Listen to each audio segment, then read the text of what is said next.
Ito na nga mga kasagol, maghapon kami ngayon nag-ikot para lang maghanap pa ng biik. Kasi naghanap ako ng magandang lahi.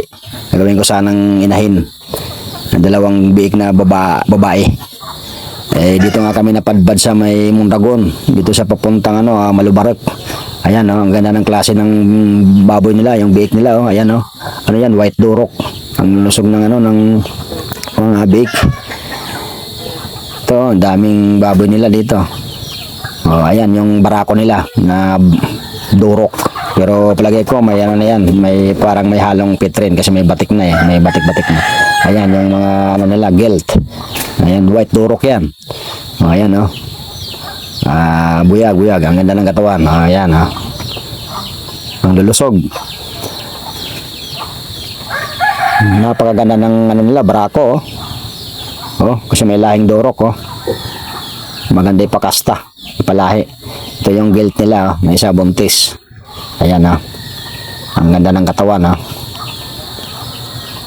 Naghanap sana ako ng ng large white. Yun sana gagawin kong inahin.